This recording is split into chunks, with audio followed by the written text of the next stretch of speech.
While she gets ready, let me start introducing the next speaker, Geisy Domiciano. Be brave. It's not Italian. Domiciano, it's Domiciano. Portuguese. There you go. As you can see, she's a tornado of energy. Come on stage. Thank you.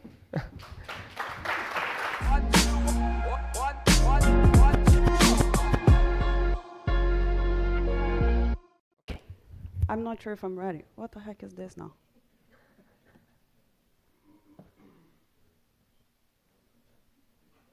Yeah, great. I don't want you. I want you. Yeah. Good morning. Wow, you guys are still sleeping. Good morning. Oh my God. Yeah. Okay. Okay. Next after me is coffee. Good, because then you guys need to wake up. Wow. Nice to see you all here. My name is Geisy Domiciano. Not Italian. It's always like that. It's either the Geisy they get wrong or the Domiciano. I don't know what is the point.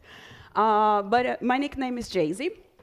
I identify myself as a woman, just in case someone wonders when you come talk to me. I'm a front-end developer at Telenor in Sweden. I'm Brazilian, and I have been living in Sweden for almost 5 years, which, trust me, it is a cultural shock.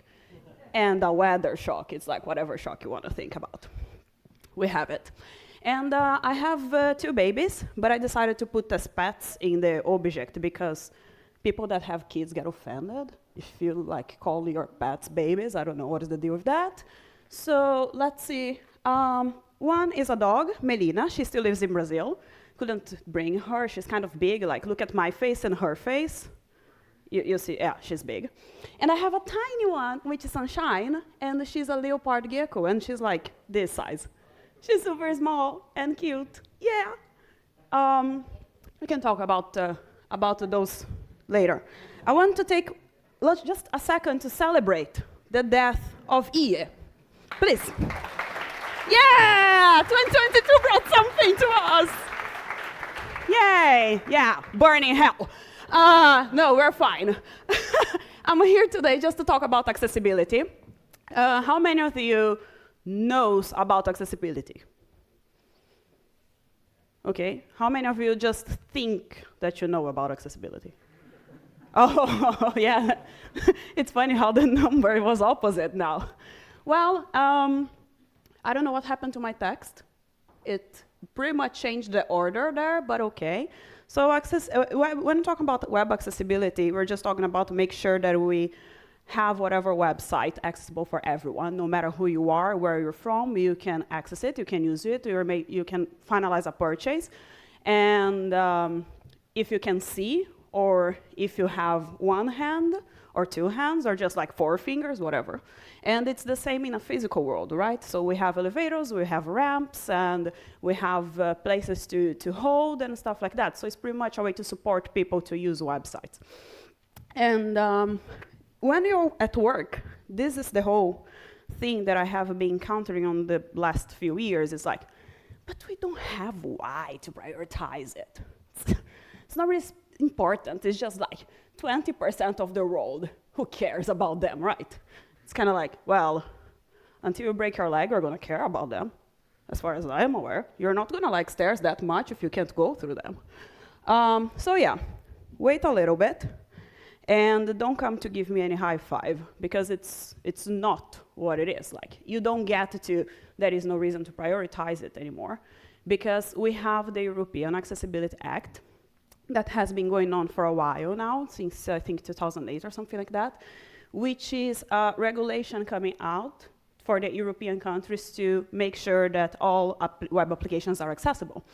It is already in place for public services. So probably if you access your government website, wherever you are from, you are going to have the readability. You can change contrast colors. You can print and have a printable version. And in some cases, you even have sign language. And you have transcripts in videos and things like that. And this is coming.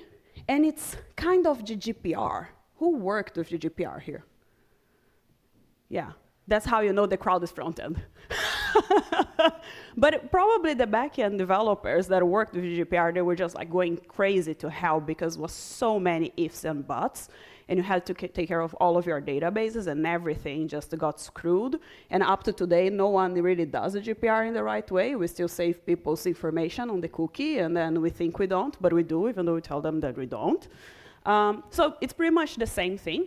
But it's not going to be like a law. You're not going to have so much ifs and buts to implement, but every country needs to bind the regulation to an existing law. So this is how the timeline is kind of looking like. So at some point in 2019, they come up with the regulation, and then they were like, okay, we're going to have this. It's coming. Now, just during the summer, they decided that we have a final date to implement. We are done with the draft and everything, and the countries will have the time to adapt and make their own local rules. As already, in most of the countries, I hope, in Europe, they have already the rules for the public sector, so probably they're going to follow the private sector. And when I'm talking about the private sector, you have a whole scope of services and also products that needs to follow. Those are the ones that are like high-level obligated, and probably there are some exceptions here and there, but mainly that. So I don't know what happened to the order of my animation. I think I was sleeping when I did that. So basically, e-commerce. Who works in e-commerce here? Well, everyone, every website sells something, actually, even if you don't have a checkout payment in the end, even if it is a service. Spotify sells you music every second. So devices. And when I talk devices, I'm talking about any electronic device that is used for communication. So mobile phones, computer, operational systems, browsers that run into devices, cameras, and things like that. No, cameras, oh yeah, now they have Wi-Fi and all this shit. So yeah, communication there, because you need to be able, yeah. Why would a blind person use a camera, though? That's a good question. Banking services. So when I say banking services, you probably just think about well, of course, the internet banking. Well, did you think about, okay, notification, someone? Did you think about that ATMs actually run in an operational system? Yeah, it's a web application today because, we don't use it in Windows XP anymore. So yeah, everything's on the web. Emergency numbers, also those systems run based on webs, and then you need to have translations. You need to be able to, I don't know how you would use emergency number if you need to talk in Braille, but yeah, somehow they're gonna have to figure that out. Access to audiovisual media, and this is very interesting because the media in itself doesn't need to be accessible, but if you are providing the media, then you have to do that, which we see with YouTube, for example, that provides closed caption that is auto-generated, or political, I don't know, that they have the sign language person every time by their side. It would be great if I could have someone here, but unfortunately I don't know anyone that knows sign language in English. I just know people that know in Portuguese, and it differs to every language. Did you know that? It's very interesting. I always thought that was the same for every language. Public transportation, you need to buy tickets, you need to sell tickets, you need to get refund, and e-books. E-books needs to be accessible. And it's quite funny because we kind of developed a lot from the electronic books to the audio books, which is a big thing now. And maybe I think they are the ones that are going to have the least of the transition period just for that. So with all of that in mind, who do you need to care about? So users with vision impairment, I think we're talking about blind, daltonic, or whatever. People with some sort of disability. The Sherlock, don't tell me. Anyone wants to shout anything else that is not on this list? Did I cover everything? What? Age. Age is the best accessibility thing because we forget we're going to get old, right? It's incredible. We're just like, yeah, I'm going to retire and travel the world, except that I won't be able to walk or see. So there are different disability categories that you can work with. So you have the visual part, so all, related to visual. You have audio, so people that can't really listen or have hearing issues. You have motor, which is pretty much what I'm doing, right? Walking to side, and you have cognitive. And I think this one is the one that people the least care about. So people with like syndrome to Down and autistic people and things like that. So when it comes to visual, what do we need to really support? So screen readers, magnifiers. Do you remember when by mistake you could just like reach the magnifier on Windows and then you go crazy and they're like, how do I get the zoom out of here? But also the operational systems, they have been updated with contrast control, which is something that we did not have before, but your website's probably going to have to do. Good luck doing that. Using the filter invert does not always work for color contrast, by the way. And the Braille display. Have everyone ever heard about that? Yeah. Have you? No? No? I thought someone was doing a... Oh, one person. During my university, I had to work on accessibility for a lesson, and we had to test with the Braille display. Oh, okay. We had to test the Braille display to see if some public domains and public sites were accessible for visually impaired people. So we had to test all the contrast and colors. We had to test the voiceover, so we had all the preferences on our Mac in order to see and listen if everything was read in the right way. And we had one Braille display to test. Our professor actually explained us how it works pretty much. I don't remember really clearly, but we had to test a lot of websites with it. It was really cool, a really cool thing to do. Okay, someone get this guy, I'm gonna steal his memories. That's awesome. I wish I was at your place. Thank you so much. I have never seen that. And actually, this is something that I found out while preparing this presentation. So it's amazing how just like being able to be here taught me so much. And then you have auditory disability, and those are kind of simple to solve, and we kind of have, and it helps everyone, which is sign language, captioning, and transcriptions. I think that like everyone kind of understands how that one works, so I think we can move on. And then we have motor disability, and this one is the hell of a long list. When I asked you if you think about accessibility in the beginning, how many of you thought about one of those items? Did you? Wow, one person. Because we just ignore, we talk so much about blind all the time, right? That's what we see. You were supposed to be funny, sorry. But yeah, I'm not even gonna try to go through those items. I don't know most of them. Sip and puff switch. I really needed to do more research, but actually the oversized trackball, you have those mouses that you have the trackball, but it's just, they are just bigger, so you use the whole hand instead because you don't have the mobility on the fingers, for example. Adaptive keyboard, you have those that are called ergonomics, but you have different versions. So in case you can't really get your fingers totally open, then you can use them. So there are so many products, it's incredible. I need to keep an eye on the time, sorry. And then we have a cognitive disability, and you have to be very clear and simple regarding writing, because cognitive disability, it's always kind of related to context. So if you get an error message saying like, reading or something like that, like, please try again. And I'm like, what am I supposed to try again? I mean, I'm not seeing anything. This just popped up. But and then if it actually tells you like, okay, you were trying to perform this action, did not seem to work. Could you please try again? One, it's much more kind, right? It's not a developer message. It's kind to people. Why can't we just be kind to people when we're developing and putting error messages? Because not all of us have content creators preparing those things. Another thing is regarding supplemental media. When we talk about accessibility, a lot of people goes like, don't use icons. And then it's kind of like, yeah, no, please use icons to convey a message that it's coming right after it. So do you want to see okay, you can have the eye icon, but you still have the text to support that action. And also, the icons don't have to be readable. They are just for visual purpose.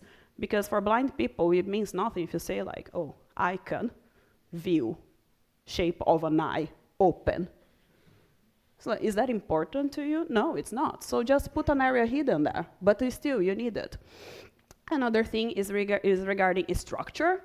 A lot of people want to get a lot of information, like it's Black Friday, let's make sure that the website is sparkling and doing a bunch of shit, and then it's like, yeah, no one can buy anything because they cannot even read. They don't understand what's going on. So much information, like you die. So less is more. Cognitive disability, less is more, all the time. And then it's like, maybe for some of you, but for me, it was kind of brand new information. And then we can create some accessible components. This is actually an owl over a pen, and someone was drawing, but I don't know what happened to the GIF. So, Vue 3 documentation. How many of you knew that the Vue 3 has an accessibility section on their documentation? 4 people. That's so cool. And then this here on the side, it's actually their documentation page, which is super small. Oh, because if you go to W3C documentation about accessibility, trust me, this is nothing.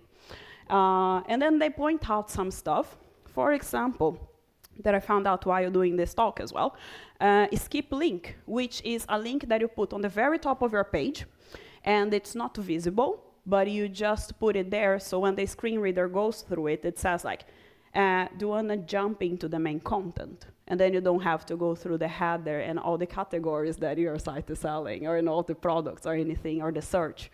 And you could also have one like, do you want to jump into accessibility configuration, or do you want to jump into search? So you could have 3 links, and that should be enough to just be like a shortcut for someone that is not really able to interact visually with your page.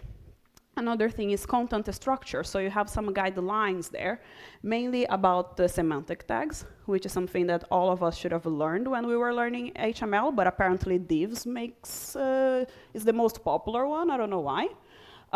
Area roles. And the thing about area is that you should not use area.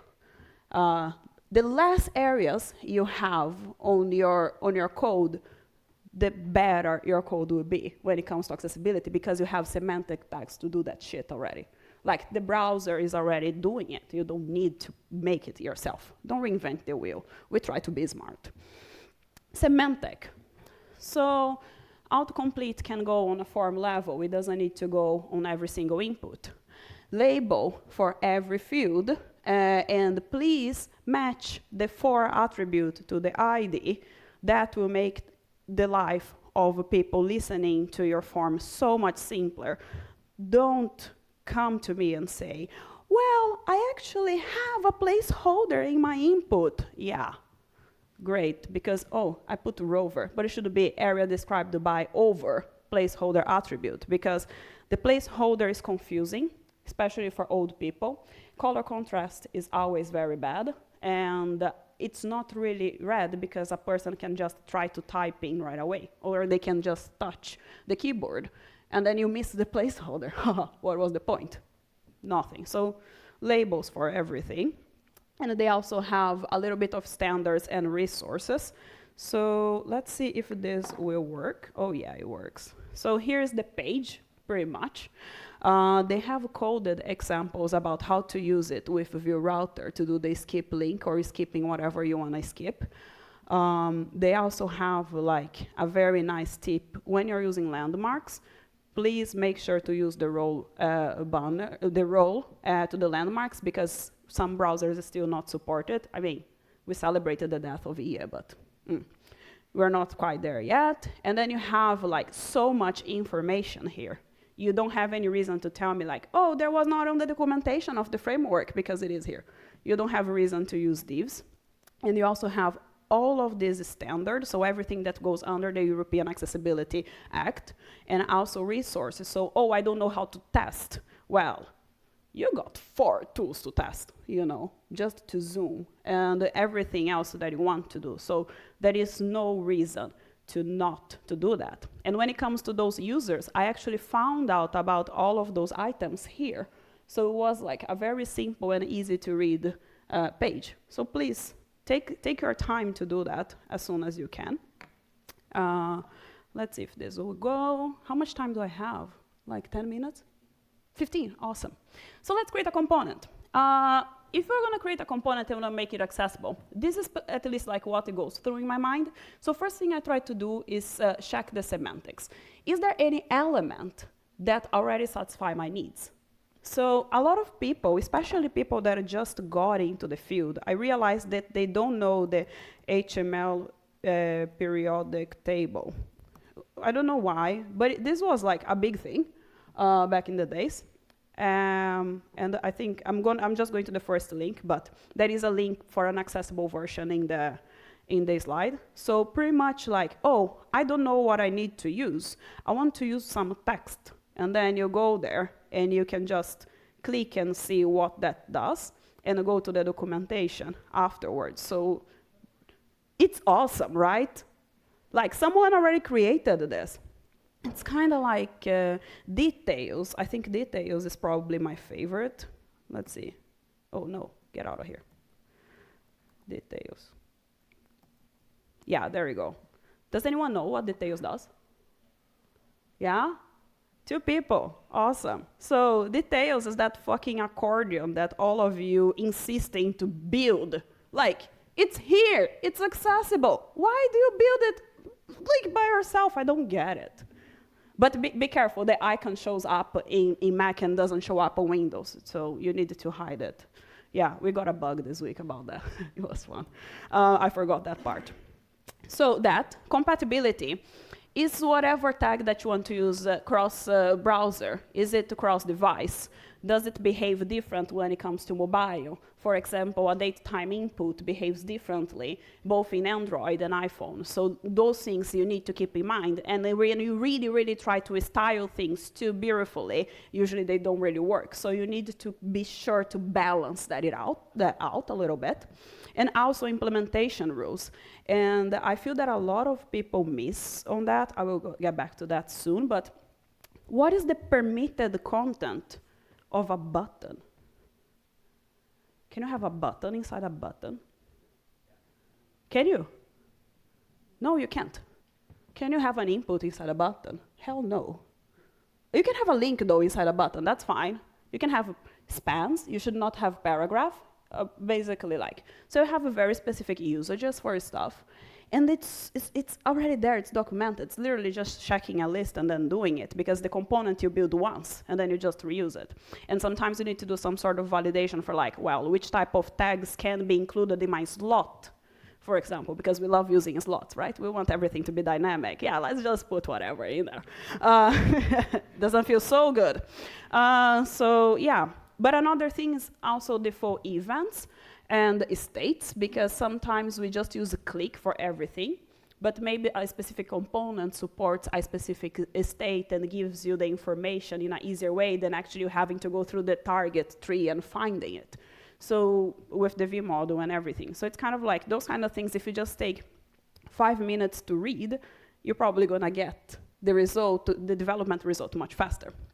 So, seal of approval. Oh yeah, oh yeah. Sorry, I got excited. So I think it was very fun that Maya got my example on her last minute of the talk, because and then I can just continue for you. We're gonna develop a select. Yay! We did not talk, I swear. She did not even remember who I was when we met yesterday. So I'm hurt. So my requirements for my toggle switch or the Apple or iPhone thing, whatever you want to call it, is that it needs to have an on and off state, and the event that I want to listen to from my application is a toggle. Awesome. Question: which element will you use? I'm going to ask 3, and then I just want to show of hands if you think that it's reasonable, okay? So the first one is div. Yeah, that guy likes to just like make fun of me. Okay, the second one is a checkbox. And the third one is a button. One person. Good. I don't know what, are you guys gonna build this with span or something? The rest of you that did not say anything, I'm very worried. Yeah, so. What? Who is view toggle? Don't get me started. A radio input for on and off.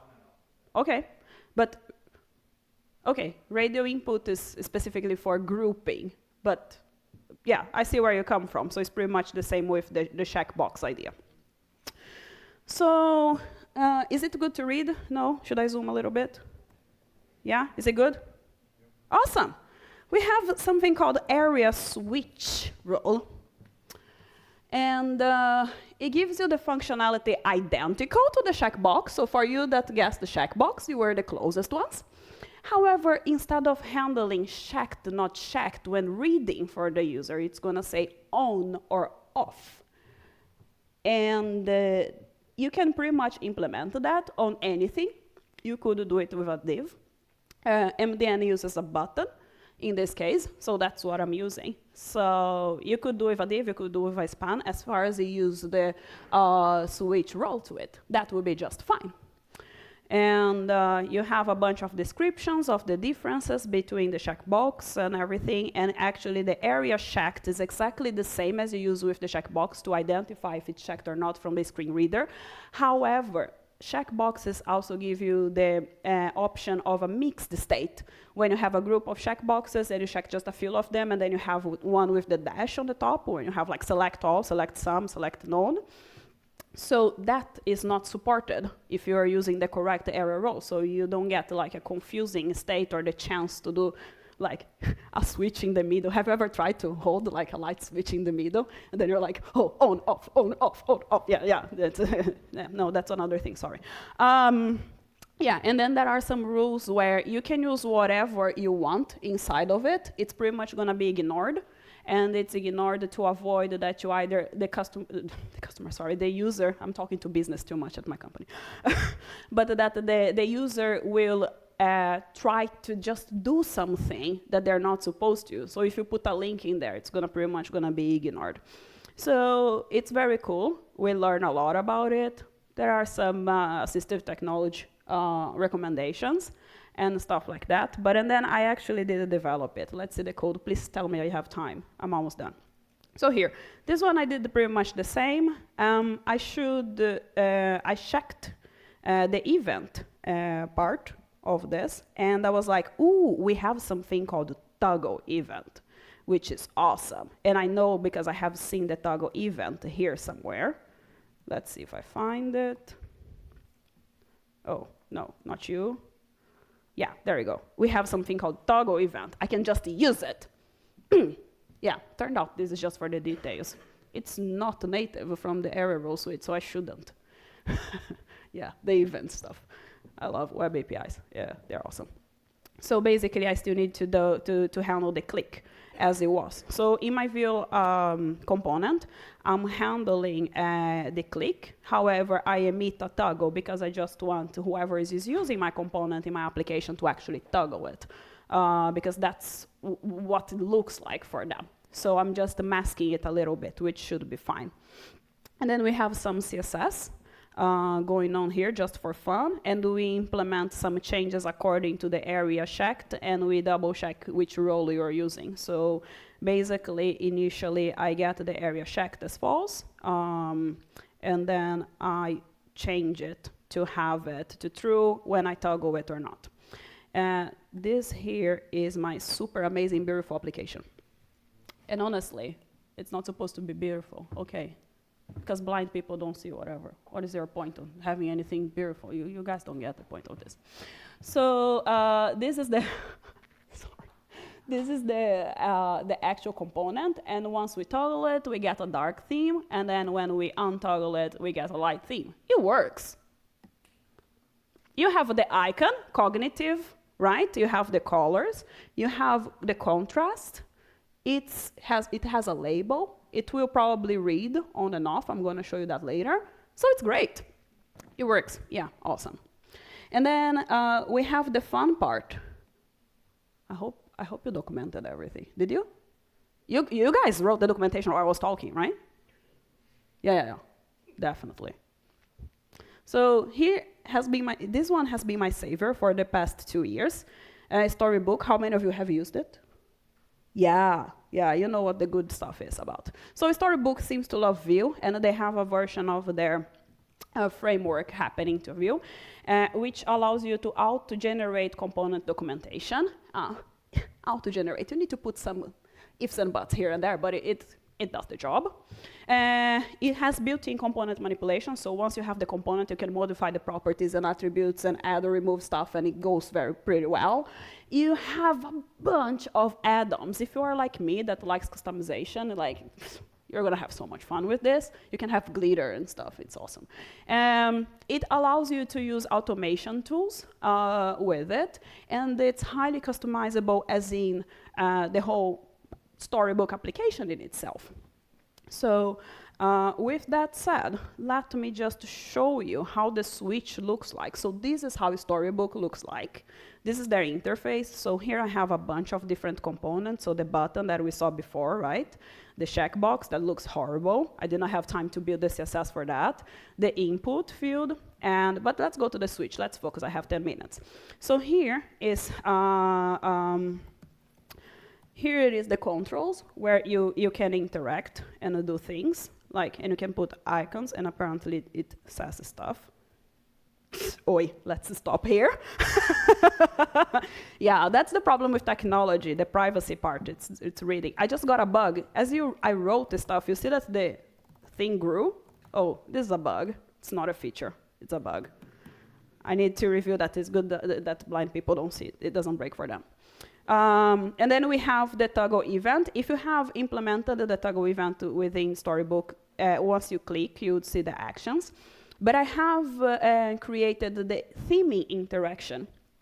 So when I actually oh my God, it's the please. Get out. Nobody likes the please. Yeah, thank you. So it's like nothing really happens here when I click, because it's not a functional in that way, it's more visual, so you learn how to explore that component.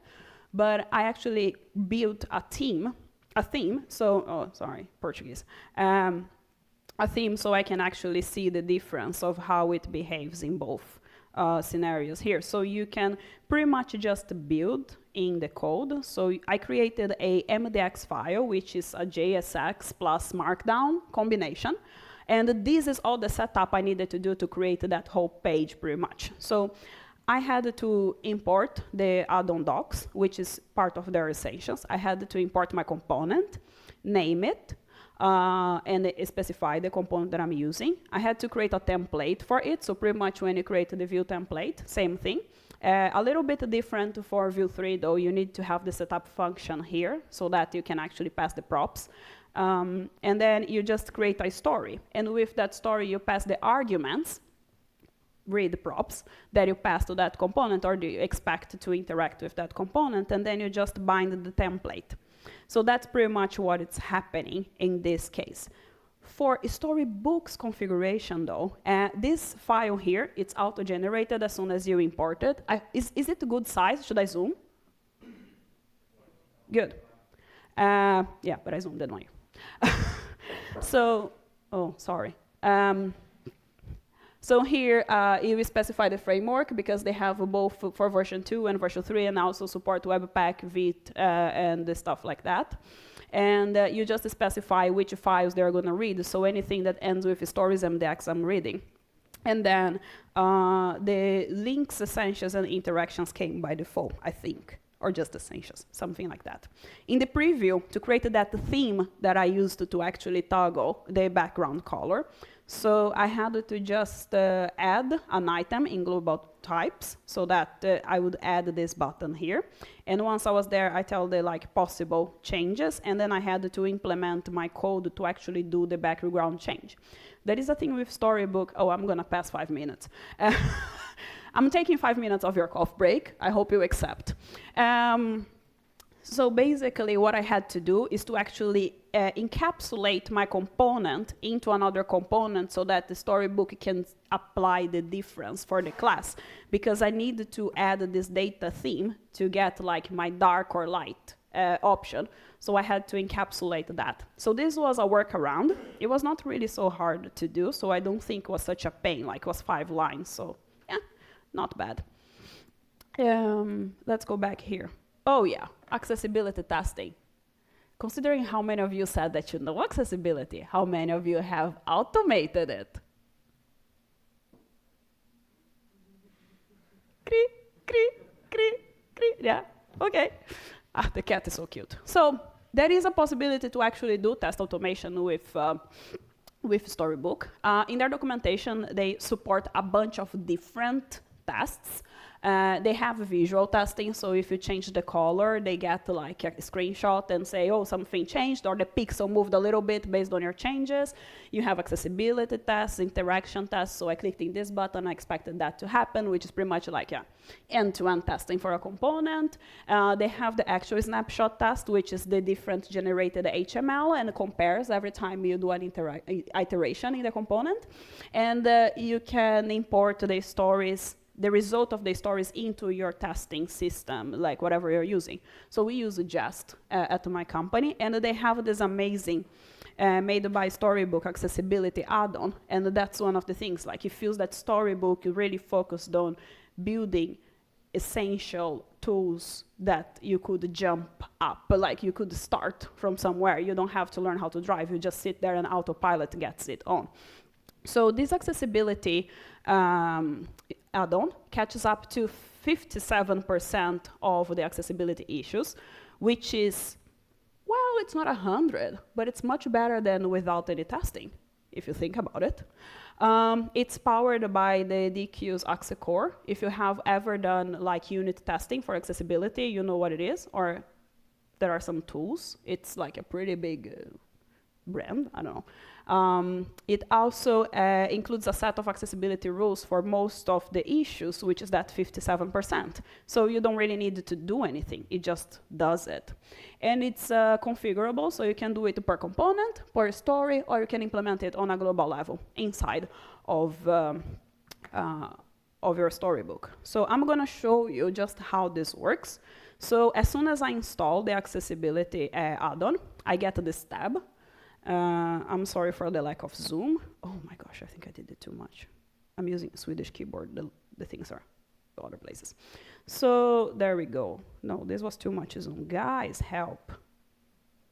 Someone help. Okay, good. So here it's kind of like, well, you got 12 tests and all of them passed. Awesome. And also it specifies which category of area is it passing, which versions of WCAG, what is expected. You can actually highlight on the element that has been tested and things like that. And the interesting part is that with the change of the theme that I did before, it actually updates the accessibility test and it gives me a violation where the yellow does not really provide me the proper color contrast. So if your design wants to do gray on gray, just like do this and then tell them like, whatever, do black on gray or do gray on black, you know, 50 shades, you should be able to do something with that. So this is nice. And I think what comes in ACT here, it's what it's coming to the European ACT. So this is like out of the box. I installed it, literally, and then I had to run this. And then it's like, oh, actually, this is just to run on my CI/CD part, but it's no code. What I actually had to do was just to add it in add-ons, and then it was working out of the box. Like, is it great or not? 57% of the issues. You got solved. Thank you. And that is a little bit of a plus, which is not really regarding the accessibility add-on. This comes out of the box. So it allows you to see the contrast of colors when it comes with different like visual impairments or color blindness. So you see how things react. And you can change the theme and then see like, okay, maybe the background and this one don't really match right now. Unfortunately, I did not find a way to make this interact with this add-on, but I think that I will open an issue or even try to solve it and open a pull request or something. Yeah, I said that on camera. If I never open the pull request, shame on me. Yeah, you guys, sorry. So this is test automation, and then you have testing tools, right? If you are like, okay, maybe I don't have the time to do all of the setup, but I still want to get a little bit of automation, so this is like semi-automation. You have 3 different tools that you can just install on your browser and get it done. So you have absolutely like zero excuses. Apparently, Chrome DevTools is available in Swedish now, yay, but I don't think you guys will understand, so I'm keeping it in English, just in case. So I have Lighthouse. Has everyone used Lighthouse? Okay, for the ones that have not, just very quick here, you select accessibility. You select if you want to run this on mobile or desktop, and then you analyze the page load. So what's going to do is pretty much just going to load your page, check color contrast, areas, images, alt text, and stuff like that, and generate a report. And they give you a grade for your accessibility level. This says to me that it's 100%, which is awesome. And then when I go to the next one, which is the Axe DevTools, which is the one that powers up the add-on in Storybook, then I can have the different options when it comes to the free version, but if you pay, it's like, oh yeah. So I can just like scan my whole page. And look at that, we passed. Awesome. If I change the color and I rescan, yeah, we got the color issues. So there we are. So I think that we would get the same results building it on Storybook or using those extensions, and it's the click of a button, so it's still very valuable. And the last one, the ARC, you can just run it. Oh, this got many more errors.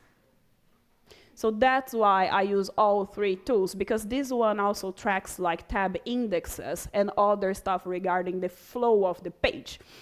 So I would recommend you to use these ones when it comes to the whole page interaction, and use the other 2 when it comes just like, okay, the first load, how does it really happen? But yeah, I needed to go back. I'm almost done, I swear. Or go for coffee, whoever wants to. So manual testing, of course, because we love that shit. We love it. So I don't know if you noticed, but accessibility tab has been released in Chrome like a few versions ago.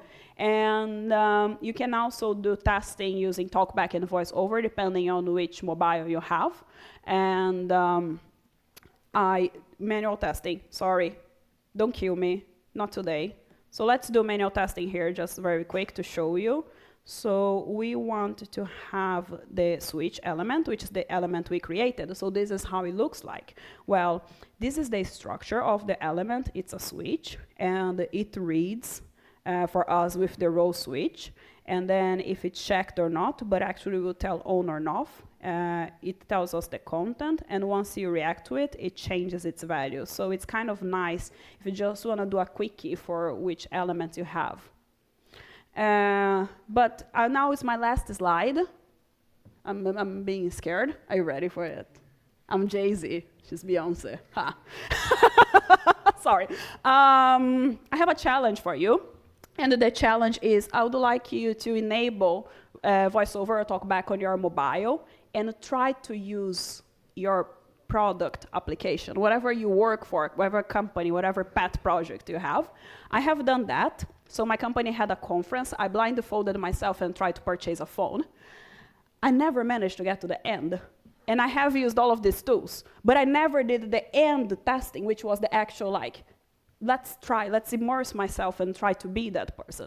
So it was a great experience, and I really recommend you to just bring this awareness. So blindfold yourself and use it in front of all of your peers. It's going to be so exciting, and it kind of creates the empathetic feeling. It was very nice that the CIO come to me and like, oh, it was so hurtful to watch. I was like, new business priorities, yeah. So thank you so much. Sorry for taking your coffee break time.